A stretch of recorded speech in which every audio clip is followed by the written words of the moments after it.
हैं किसी समस्या के समाधान के लिए अथवा कार्य के लिए, तो इस प्रक्रिया को हम निर्णयन के रूप में देखते हैं। तो निर्णयन एक प्रक्रिया है जिसमें अनेक कार्य या कदम सम्मिलित होते हैं, चरण सम्मिलित होते हैं, और जब यह चरण संपन्न हो जाते हैं तो हम उसे निर्णय की संज्ञा देते हैं। तो यदि इसकी विशेषता देखी जाए तो निर्णयन एक निर्णय लेने की प्रक्रिया है। यह खोज एवं चयन की प्रक्रिया, हम ढूंढते हैं कि विकल्प कौन कौन से हो सकते हैं, तो इसमें विकल्पों की खोज की जाती है और फिर उन उपलब्ध विकल्पों में से उपयुक्त विकल्प का चयन किया जाता है। अतः यह चयन की प्रक्रिया हुई। तत्पश्चात हम देखते हैं कि निर्णयन एक बौद्धिक, विवेकपूर्ण और तर्कपूर्ण प्रक्रिया है, क्योंकि विकल्प विकसित करने में बुद्धि का प्रयोग होता है, विवेक का उपयोग होता है।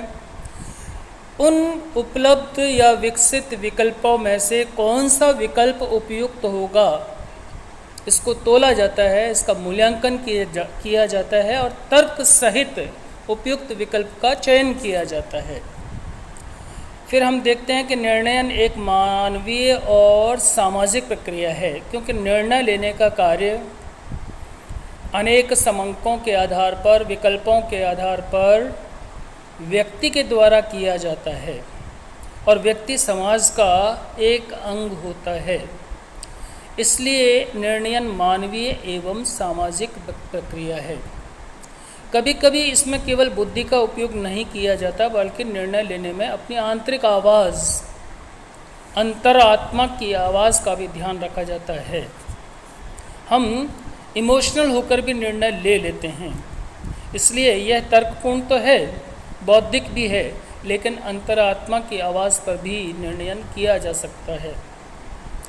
निर्णयन में मानवीय विवेक, ज्ञान की आवश्यकता पड़ती है, कौशल की आवश्यकता पड़ती है।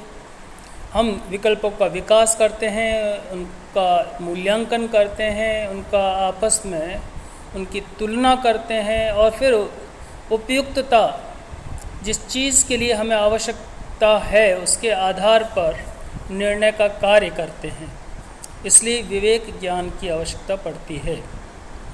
निर्णयन में पूर्ण स्वतंत्रता से विकल्प का चयन किया जाता है। यदि विकल्प का चयन करने की स्वतंत्रता नहीं होती तो निर्णयन नहीं हो पाता। आपके पास एक ही विकल्प है तो फिर निर्णयन नहीं हो पाएगा।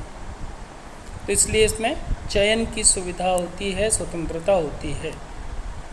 निर्णयन में विकल्प का चुनाव करके क्रियाविधि को निश्चित किया जा सकता है।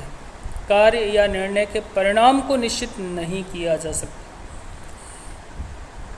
निश्चित तौर से क्रियाविधि यानी विकल्प के प्रयोग के द्वारा कार्य करना ये तो संभव है, लेकिन अपनी इच्छा के अनुसार परिणाम प्राप्त करना ये संभव नहीं है। जैसे श्री कृष्ण भगवत गीता में कहते हैं, कर्मण्येवाधिकारस्ते मा फलेषु कदाचन। फल में हमारा अधिकार नहीं है, लेकिन कर्म में अधिकार है, कर्म का अधिकार है।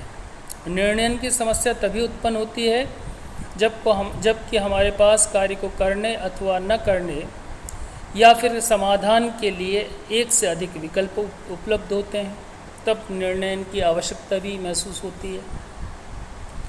और निर्णयन में किसी समस्या के समाधान के लिए दो या दो से अधिक विकल्पों में से एक उपयुक्त विकल्प का चयन कार्य किया जाता है। निर्णयन किसी कार्य को करने अथवा न करने के संबंध में हो सकता है। हम करें या ना करें, यह भी एक निर्णय है। निर्णयन किसी निश्चित उद्देश्य या लक्ष्य की प्राप्ति के लिए किया जाता है। आप निर्णय क्यों लेते हैं, डिसीजन क्यों लिया जाता है?